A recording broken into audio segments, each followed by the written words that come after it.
Oli oli gente bonita, ¿cómo les va? Yo soy ReplayMe y hoy les traigo un vídeo que, sinceramente, tenía muchísimas ganas de compartir con vosotros. Si habéis estado atentos a mi canal, sabréis que tenía la intención de subir varios vídeos de teorías sobre el nuevo y esperadísimo videojuego del mundo de Harry Potter, Hogwarts Legacy. En concreto, quería subir 5 teorías en total, pero como he empezado demasiado tarde con mi canal y queda ya muy poco para que salga el videojuego, me temo que al final se van a quedar solamente en 2. El primero ya está subido y lo tenéis aquí arriba, y si queréis verlo os invito a hacerlo. Dicho esto, comenzamos con el segundo vídeo de teorías sobre el Hogwarts Legacy, el cual girará en torno al personaje que protagoniza nuestra historia. Es decir, nuestro avatar. Cuando un videojuego te permite personalizar a su protagonista, muchos de sus rasgos característicos se sacrifican para que el jugador pueda crear al personaje de sus sueños, o como mínimo, aquel con el que más se identifica. Gracias a la información facilitada por Avalanche, sabemos que podremos elegir nuestro sexo, nuestra voz y dormitorios, nuestra casa de Hogwarts, y también aspectos físicos como el color y tipo de pelo, ojos, piel, cicatrices y vestimenta. Aparte de esos datos, también se nos explica un poco de nuestro papel en la historia.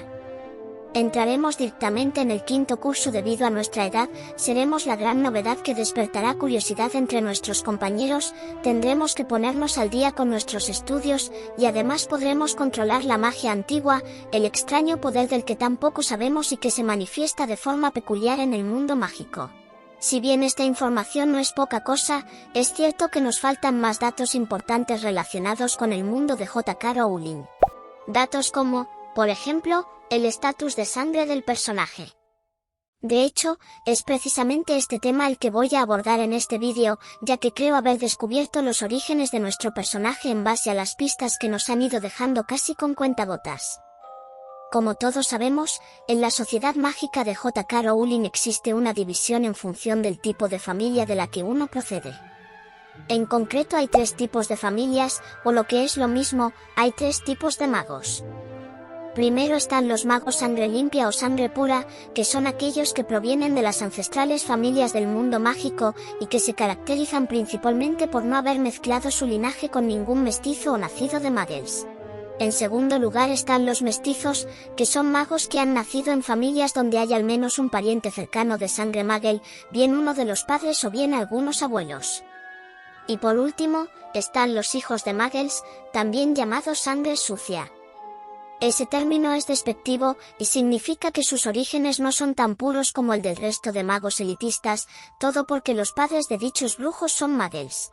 En videojuegos como Cyberpunk 2077 o Dragon Age Inquisition, se nos permite personalizar la raza mágica y los orígenes de nuestro personaje, por lo que de inmediato pensé que si en los trailers no se nos especificaba el estatus de sangre de nuestro jugador, se debía a que era uno de esos detalles que no tienen relevancia real porque podremos personalizarlo a nuestro antojo.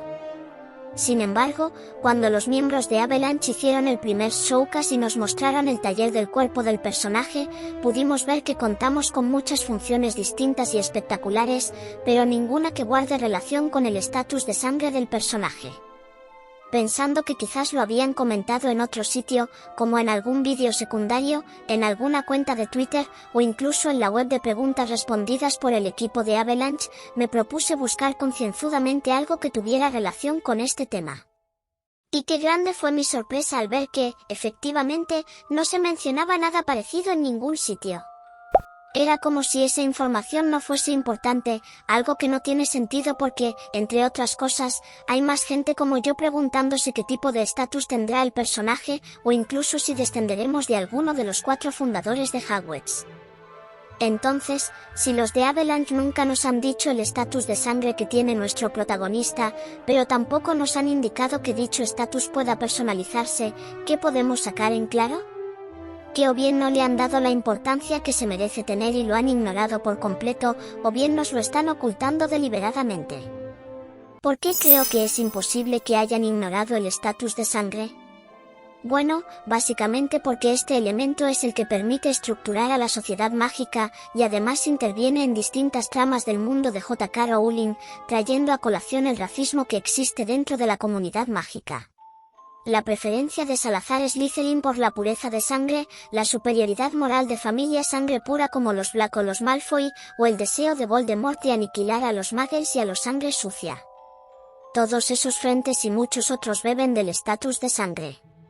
Simplemente por eso es imposible que lo hayan ignorado, porque para hacer un juego fiel a la saga de Harry Potter, debes incluirlo tanto o más que las varitas o el propio Hogwarts, más aún si haces un juego ambientado en la época victoriana, donde muy probablemente ese racismo era incluso mayor del que vimos en los libros de Harry Potter. Un tema tan importante como el estatus de sangre, no puede ignorarse así como así. No, está claro que algo así jamás lo pasarían por alto. Por tanto, solo queda la otra posibilidad planteada. Es decir, que los de Avalanche han decidido el estatus de nuestro avatar, y que nos lo están escondiendo. ¿Por qué lo creo? Bueno, es simple.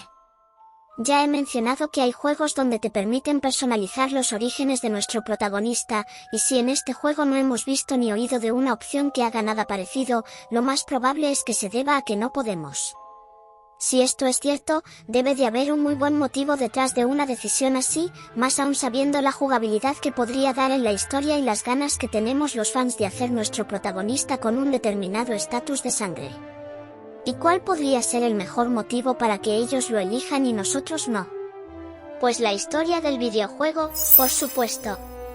Esa historia que ellos conocen al dedillo y que quizás demandaba a un protagonista con unos orígenes específicos e inalterables.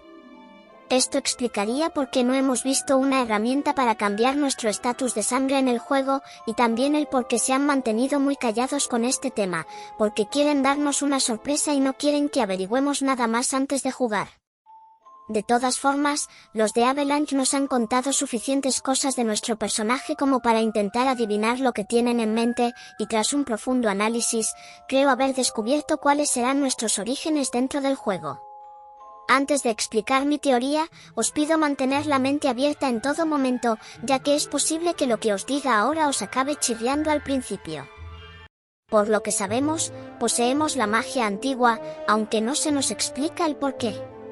También sabemos que vamos a entrar en Hogwarts en nuestro 5º año, que pasaremos por el proceso de selección de casas, que compraremos nuestra varita en Ollivanders, y que necesitaremos de clases particulares y de un libro especial, la Guía de Campo del Mago, cedido por el propio Ministerio de Magia, para que aprendamos más rápidamente de nuestro entorno y alcancemos antes a nuestros compañeros de 5º curso. Si bien parece que estas características no tienen nada de raro y que pueden darse sin problemas, si las analizamos en profundidad, veremos que no es así del todo. Empecemos por lo más básico. ¿La asistencia a Hogwarts es obligatoria? Bueno, la respuesta es que no, no lo es. Cuando un niño de Gran Bretaña nace con poderes mágicos, independientemente del tipo de familia a la que pertenezca, su nombre queda escrito por una pluma encantada en el registro de la escuela. Este registro le garantiza tener una plaza en el colegio, pero los padres son los que tienen la última palabra en esto, ya que pueden elegir si educarlo en otra escuela diferente o incluso en su propia casa. También los padres Muggles tienen esas opciones con sus hijos mágicos, aunque si ellos prefiriesen que su hijo reciba las clases en su casa en vez de en Hogwarts, se les tendría que proporcionar un tutor del mundo mágico. Por tanto, ¿es posible que un adolescente no vaya nunca a Hogwarts, independientemente de su estatus de sangre? La respuesta es que sí. Entonces, es posible que nuestro personaje sea alguien que ha estado estudiando en su casa, ya sea con sus padres o con un tutor, o que venga de un país o de una escuela extranjera. Bueno, esto ya es más difícil de responder. Para empezar, si somos un niño mágico que estudia en su casa o que viene de otra escuela, ¿no deberíamos tener una varita de antes? Las varitas son vitales para hacer hechizos y canalizar la magia del brujo que la utiliza, y aunque es cierto que hay magos que pueden hacer encantamientos sin ellas, son muy escasos y excepcionales. Incluso si fuese nuestro caso, estoy convencida de que sería algo que habríamos descubierto, como mínimo, después de haberla comprado y haberla usado. Entonces, si es evidente que deberíamos tener una varita, ¿por qué se nos ha confirmado que iremos a Ollivanders a comprar una? Bueno, aquí entramos en terreno pantanoso. Es posible que los creadores del juego sepan las ganas que tenemos de pasar por el proceso de elección de varita y que hayan inventado una anécdota que haga que todo tenga sentido. Por ejemplo, una teoría podría ser que nuestra primera varita fuese heredada, como le pasó a Ron Weasley, y que tras descubrir que poseemos la magia antigua tengamos la suerte de poder permitirnos comprar una. Otra posibilidad es que la nuestra se rompa o se pierda en un accidente, ya que eso también justificaría la compra de una nueva. Si bien estas dos teorías tienen sentido, la primera de ellas solo nos valdría si nuestro personaje viniese de una familia sangre limpia o mestiza, ya que siendo hijos de Muggle nadie podría dejarnos en herencia la suya. Entonces, resumiendo, ¿es posible que nuestro personaje nunca haya ido a Hogwarts y que además tenga que comprar una varita nueva? La respuesta, nuevamente, es que sí. Por desgracia, esta teoría deja de tener sentido si sumamos un tercer elemento muy importante. Me refiero al libro del Ministerio de Magia, la extraña guía de campo que nos da la subdirectora Weasley. Lo primero de todo, ¿qué es esta guía de campo? Según el equipo de Avalanche, es un libro que nos entregan al comienzo del juego, probablemente cuando entremos en Hogwarts, y el motivo por el que lo hacen es porque quieren ayudarnos a alcanzar el nivel de los demás alumnos. La peculiaridad de este libro es que se adapta e investiga el entorno del personaje, llegando incluso a cambiar su portada para enseñarnos el escudo de la casa a la que pertenecemos. Esa peculiaridad mágica nos permitirá descubrir distintas oportunidades de aprender y crecer con lo que hay a nuestro alrededor, llegando a reconocer diferentes desafíos, ya sean de combate, de misiones o de exploración entre otros muchos. Es cierto que, como recurso para saber cuánto nos queda por explorar del videojuego, es una idea magnífica, pero dentro de la historia del juego quizás no lo es tanto. Ya vimos con Hermione y su trama del giratiempo, que el Ministerio de Magia es muy reacio a dejar objetos especiales a los alumnos de Hogwarts, y que solo cede cuando hay un caso excepcional. Si bien es cierto que somos un alumno muy especial por poder manejar la magia antigua, se me sigue haciendo raro que nos dejen dicho libro. Aún así, abramos la mente y pensemos en positivo. Supongamos que tenemos una suerte inmensa y que, gracias al profesor Fig, el experto sobre la magia antigua y nuestro futuro compañero de aventuras, conseguimos convencer al ministro de magia de lo vital que es que tengamos ese libro. ¿No sigue siendo raro que nos den un objeto que, aparentemente, no necesitamos para nada? Este libro, esta guía de campo, está pensada para que aprendamos muy deprisa sobre el mundo mágico, cierto, pero ¿qué necesidad hay de algo así si ya conocemos ese mundo? Quiero decir, tanto si somos un alumno extranjero que ha estudiado en otra escuela, como si somos alguien que ha pasado sus 4 primeros años de enseñanza con un tutor, deberíamos saber casi todo lo que viene en el libro, porque para algo hemos estado estudiando en otra parte. Es cierto que parece que nos ofrece mucha información de Hogwarts en concreto, pero ¿por qué la necesitamos saber por medio de esta guía? La gracia de entrar en Hogwarts con 11 años es que vas aprendiendo por tu cuenta y sin guías como esta de por medio. Incluso Natsayonai, la compañera de Gryffindor que viene de África, parece que no lo necesita para adaptarse a la escuela. Entonces, ¿por qué nosotros sí? ¿Por qué nosotros, que entramos con 15 años, tenemos algo que no se le proporciona a alumnos más pequeños o que vienen de otros continentes? Si no tuviésemos las clases de apoyo, entendería que el libro fuese la mejor forma de ayudarnos a alcanzar a nuestros compañeros de clase, pero es que resulta que durante nuestra estancia en Hogwarts vamos a dar clases extra para aprender a usar hechizos como Accio, que como bien sabemos se aprenden en 4º curso. Por todo esto, confieso que la sensación que me dan con esta decisión de la guía de campo es que, o bien nuestro personaje es más tonto que un troll y vamos a necesitar ayuda extra con una desesperación abrumadora, o nuestra formación previa a Hogwarts es tan deficiente que, prácticamente, es inexistente. Bromas aparte, dudo mucho que el protagonista de esta saga vaya a ser estúpido, sobre todo por pequeñas interacciones que ya hemos visto, por lo que me decanto mucho más a pensar que, efectivamente, no hemos aprendido lo que se esperaba de nosotros estos últimos 4 años. Creo que solo una cosa así podría motivar al ministro a darnos esta guía. No solo porque tenemos que afrontar el reto de ir a Hogwarts por primera vez y, probablemente, presentarnos incluso a los exámenes del timo, sino porque necesitan que seamos un mago bien formado y con una buena base de conocimiento para poder explorar el mundo exterior y entender sobre todo el extraño poder que poseemos. Pero claro, ¿cómo podemos justificar el no haber aprendido prácticamente nada útil durante 4 años? ¿Tan malos eran los padres de nuestro protagonista, que lo tenían encerrado en un sótano sin hacer ni el más mínimo encantamiento? ¿Tan inepto era nuestro tutor que nunca nos enseñó nada importante durante 4 años? ¿O es que nuestra supuesta escuela mágica anterior era un desastre? ¿Es siquiera posible que un supuesto tan rebuscado se dé en el mundo mágico? Bueno, empecemos con la teoría de la escuela mágica. Si nuestro mago es una persona que viene de haber estudiado en otra escuela, sería comprensible que le costase adaptarse al idioma, pero ni por asomo que no supiera cómo es el mundo mágico. Así que no, creo que podemos decir definitivamente que nuestro avatar no es un estudiante de intercambio, ni nada parecido, sino alguien que estudiaba en su casa bien con sus padres o bien con un tutor.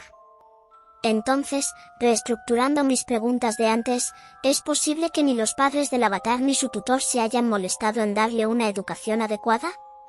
De nuevo, creo que la respuesta sería que no. Normalmente los magos sangre limpia se sienten muy orgullosos de sus hijos, entre otras cosas porque suelen ser elitistas al creerse especiales por su estatus de sangre.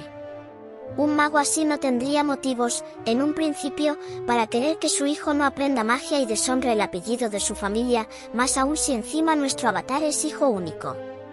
Tampoco creo que una familia de mestizos lo permitiese, aunque todo dependería de la influencia que el pariente Muggle tuviese en la familia. Por ejemplo, si nuestro personaje tiene un padre Muggle parecido al tío de Harry Potter, estaría convencida de que dicha persona habría hecho todo lo posible por evitar que estudiásemos magia, y si naciésemos en una familia Muggle también podría pasar algo parecido. Sin embargo, aunque nos encaje el prototipo de tío Vernon para las familias Muggle y mestiza, lo que no encajaría es la actitud del ministerio. Es cierto que nuestro ministro de magia es de Hufflepuff, casa conocida entre muchas cosas por su bondad, pero dudo seriamente que permitiese que unos muggles decidieran si su hijo puede o no estudiar magia. Entre otras cosas porque es vital que un niño mágico aprenda a usar sus poderes, no solo porque tiene el derecho de hacerlo y lo necesita para integrarse en la sociedad mágica, sino porque puede cometer errores al descontrolarse su magia, revelando sin querer que es un mago y que la magia existe, rompiendo, por tanto, una de las normas vitales del mundo mágico, la del Estatuto del Secreto Mágico. Simplemente por el peligro que puede representar un niño mago descontrolado, es imposible que el ministro de magia no se asegurara de que recibía una buena educación mágica. Además, da igual lo cruel que pudiera ser la familia de nuestro protagonista. Ningún mago querría arriesgarse a salir en las noticias o pisar Azkaban por enfurecer al ministerio, y menos aún intentaría un muggle enfrentarse a alguien que puede convertirlo en una rana. Pero, ¿y si fuésemos huérfanos? Si nuestro personaje no tuviese a nadie en el mundo que velase por él, ¿se podría justificar que nadie le enseñase magia?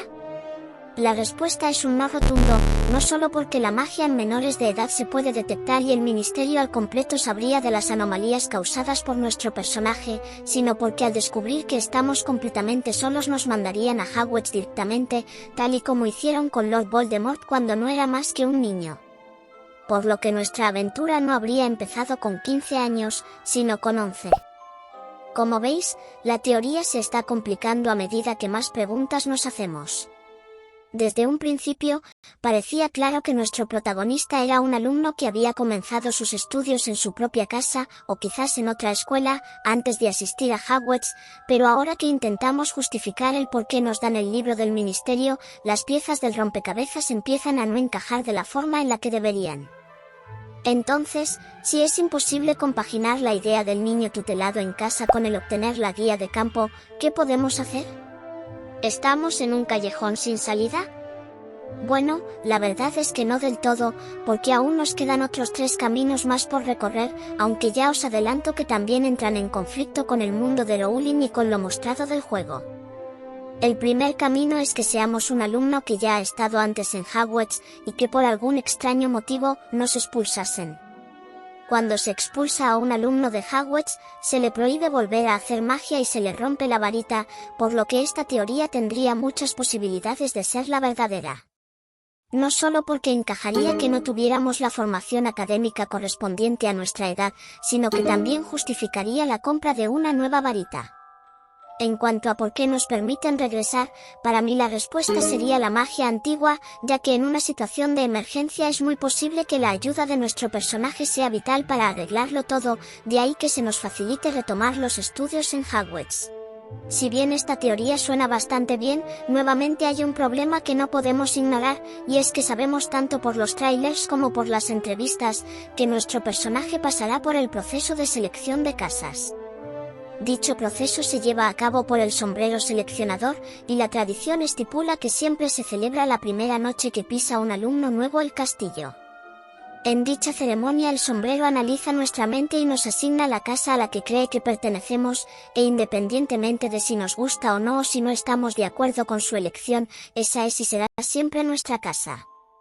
Es decir, que si nuestro alumno fuese alguien a quien han expulsado anteriormente, no tendría sentido que repitiese la ceremonia. Podría ser que en el tráiler, el personaje esté teniendo un flashback y realmente no esté pasando por la selección, sino que simplemente la esté recordando.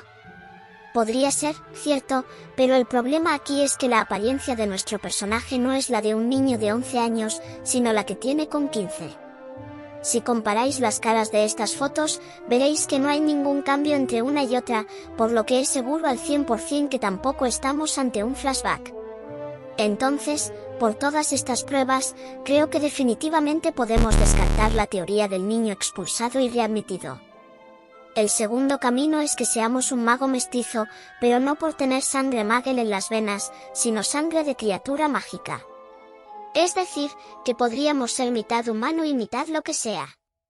Mitad troll, duende, gigante, viila, calamar, unicornio, alcaparra, cualquier ser que os imaginéis del mundo mágico. ¿Por qué podría ser viable? Porque sabemos que muchas criaturas mágicas no solo no se llevan bien con los humanos, sino que tampoco lo hacen con las figuras de autoridad de los brujos, ya que se niegan a reconocer su poder y superioridad por el mero hecho de ser personas humanas. Si nuestro personaje fuese el hijo, por ejemplo, de un centauro y una bruja, y hubiese tenido la desgracia de quedarse a vivir con los centauros durante toda su vida, entendería perfectamente que el Ministerio de Magia nos diese como un caso perdido y no insistiese mucho en nuestra educación mágica. Ya no solo por lo complicado que es relacionarse con este tipo de criaturas sin provocar incidentes, sino por el racismo y los prejuicios que suelen sufrir los magos que tienen este tipo de sangre en sus venas. Al considerarnos no tanto como un mago, sino más bien una extraña y peligrosa bestia, no querrían que usáramos una varita y mucho menos que fuésemos a Hogwarts.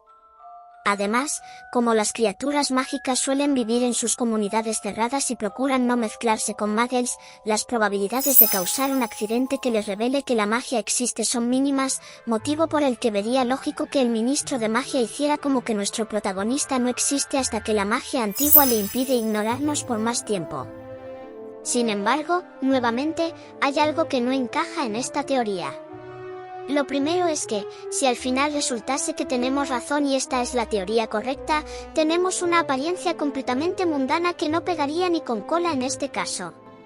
Independientemente de si la criatura mágica de turno es nuestro progenitor o un antepasado, deberíamos tener algo característico que nos recuerde a él y que demuestre que no tenemos solo sangre humana en nuestras venas. Algo que, independientemente de los muchos rasgos personalizables que poseemos, no debería poder ser modificable por el jugador. Algo como una altura desproporcionada, orejas o dientes puntiagudos, o una melena plateada, y lo llamativo es que no se ha mostrado en ningún tráiler nada parecido. Otra opción es que seamos como Fleur Delacour, y que nuestro pariente nos legue un poder especial que activemos cuando queramos o sin querer, pero, francamente, ¿no creéis que sería ya demasiado? Tenemos un personaje que entra a Hogwarts con 15 años, y que encima controla la magia antigua. Añadirle otro distintivo para hacerlo especial o para darle un poder que otros no tienen, sobre todo cuando él ya posee la magia antigua, me parecería excesivo a todos los niveles y que sobrecargaría de información al jugador. Por tanto, tanto por la trama del videojuego como por su jugabilidad, creo que debemos descartar también esta teoría. Mi tercera y última opción es que nuestro personaje sí que sea alguien que ha crecido estudiando en casa o en otra academia, pero que ha sido víctima de un potente Obliviate, el famoso hechizo desmemorizante de esta saga. Si hubiésemos perdido nuestros recuerdos por culpa de ese conjuro, tendría mucho sentido que nos cediesen la guía del mago y que necesitásemos de tanta ayuda, tanto por parte de los profesores como de los agentes del ministerio.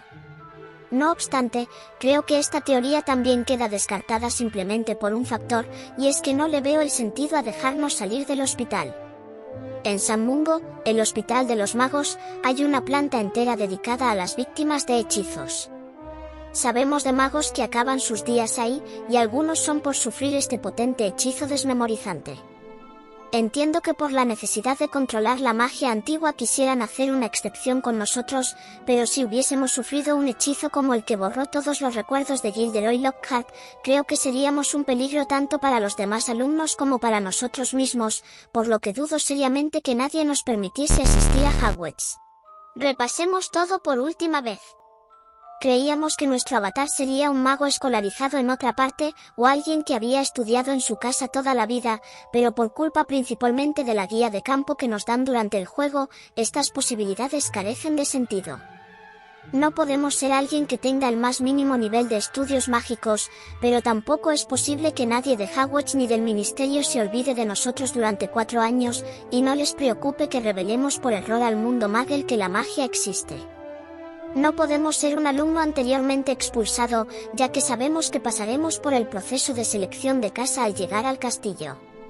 Tampoco podemos ser una persona semi-algo mágico que se haya criado, por ejemplo, entre centauros o gigantes, ya que no tenemos ningún rasgo físico que delate esa genética, y tampoco es probable que nos añadiesen otra peculiaridad extra, dado que ya controlamos inexplicablemente la magia antigua. Y, por último, tampoco deberíamos ser un alumno que ha perdido sus recuerdos por un hechizo, ya que costaría mucho justificar que nos dejasen salir de San Mungo así como si nada. Es evidente que algo se nos escapa.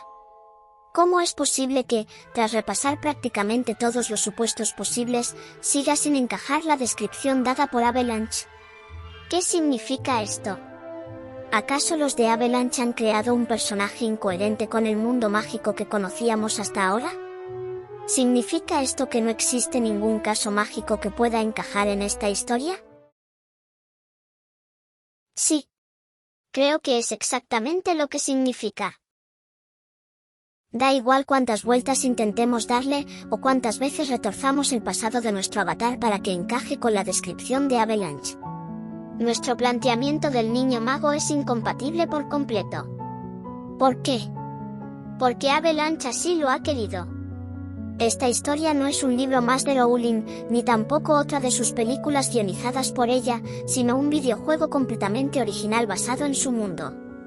El protagonista tiene que encajar no solo con la historia que tenían pensada para el Hogwarts Legacy, o con el mundo diseñado por la escritora de las novelas, sino con la experiencia que quieren darle a los jugadores. Y esa experiencia, según lo que nos han revelado, es la de alguien que entra de nuevas en el mundo mágico siendo adolescente. Nuestro avatar es alguien que nunca ha tenido una varita, ni ha pisado Hogwarts hasta ahora, y que tiene mucho que aprender del mundo mágico en el que acaba de aterrizar. Después de pasarme media hora explicando por qué esa experiencia es incompatible con un niño mago, sin importar el estatus de sangre que tenga, creo que es el momento de abrir nuestras mentes por completo una vez más y plantearnos posibilidades que ni siquiera nos habíamos imaginado en un principio. Sé que suena difícil de creer, pero estoy convencida casi a un 100% de que los de Avalanche nos quieren poner en la piel de alguien que, en definitiva, nunca ha sido un mago. Y no me refiero a un niño brujo que provenga del mundo Muggle, sino a alguien que nunca haya poseído magia. ¿Y qué personajes podrían entrar en esa categoría? Pues solo 2 tipos de personas. Los Quib, que son niños de familias mágicas que nacen sin poderes, y los Muggles, que son personas humanas sin habilidades mágicas, las cuales viven fuera del mundo mágico sin saber que éste existe. Si por un momento imaginásemos que nuestro protagonista es un Muggle o un Squib, veremos que, milagrosamente, encaja a la perfección con los datos de Avalanche. Como ya dije antes, en Hogwarts solo se registran los nombres de los niños con poderes mágicos de Gran Bretaña, por lo que en ambos casos jamás podríamos haber asistido a esa escuela ni a ninguna otra del mundo mágico. Tampoco podríamos haber aspirado a tener una varita, ni a un tutor o unos padres que nos enseñasen nada del mundo mágico, ni tampoco tendríamos al ministro de magia insistiendo en nuestra correcta escolarización. Al ser Squee seríamos alguien sin magia y jamás habríamos supuesto un peligro como tal para la comunidad, y en caso de ser muggles no podríamos saber jamás del mundo mágico, ya que formaríamos parte del grupo que vive en la inopia total. Por eso esta teoría encaja tan bien. Por esto nos dan una varita, nos asignan una casa en Hogwarts a los 15 años, nos dan clases extras y un libro para aprender rápido sobre el mundo mágico. Porque nunca antes pertenecimos a él, y somos un caso especial y completamente único. Y, por supuesto, por esto los de Avalanche no se han centrado en explicarnos el estatus de sangre de nuestro personaje, porque sería algo irrelevante si fuésemos un muggle. De ser Squee sí que importaría nuestra sangre, cierto, pero solo podríamos aspirar a ser mestizos o sangre pura, por lo que al descartar uno de esos tres tipos de familia, posiblemente ellos hayan elegido directamente de cuál partiríamos. Y ahora, la gran pregunta. ¿Es siquiera posible que un muggle o un squib reciba poderes mágicos? Bueno, en la saga de Harry Potter nunca hemos visto algo parecido. Lo más similar que se me ocurre son los interrogatorios que ejerció Dolores Umbridge como jefa de la Comisión de Registros de Muggles durante el 7º libro, en los que si los sangre sucia a los que interrogaba no podían demostrar tener antepasados mágicos, los acusaba de haber robado su magia a otro mago. Si bien esa acusación siempre me pareció absurda, más aún en un mundo donde la magia siempre era algo con lo que se nacía, quizás al final sí que tenga su razón de ser. No tanto porque un muggle pueda robarle los poderes a un mago, sino porque puedan obtenerlos por ciencia infusa después de nacer. Quizás Umbridge tenía el caso de nuestro protagonista en mente, caso que de haber sido canon seguro que lo llegó a estudiar al llegar a Hogwarts o al llegar al ministerio por primera vez. O lo que es lo mismo, es posible que los de Avalanche hayan aprovechado ese peculiar episodio del 7º libro para justificar la idea de que, en circunstancias excepcionales, alguien que ha nacido sin magia pueda obtenerla. ¿Y en este videojuego qué método podrían haber usado? Yo creo que la respuesta la sabemos todos. La magia antigua. Este elemento introducido en el Hogwarts Legacy podría ser, casi sin ninguna duda, el mayor Deus Ex Machina que hayamos visto en la vida.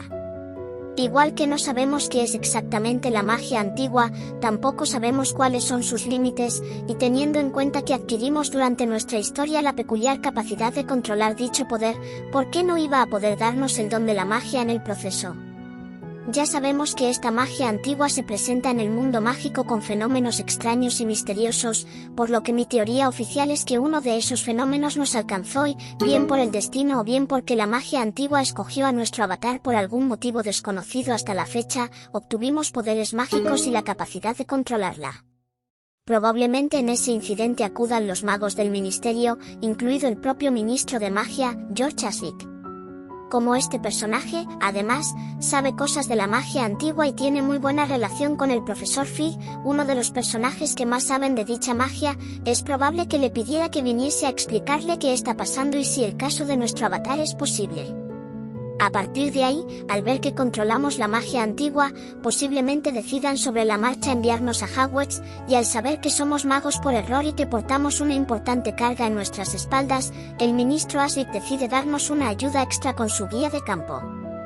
Esta teoría, para mí, es la que más sentido tiene y creo que es muy probable que sea cierta. Ya no solo por su coherencia dentro del mundo mágico o con la información ofrecida hasta la fecha, sino por un par de cosas que creo que la respaldarían muchísimo. La primera es el paralelismo simbólico que crearía entre el avatar y el jugador. Nosotros, los jugadores, somos como ese muggle que sueña con vivir en los mundos de fantasía, o como ese squib que conoce el mundo mágico y que quiere pertenecer plenamente a él.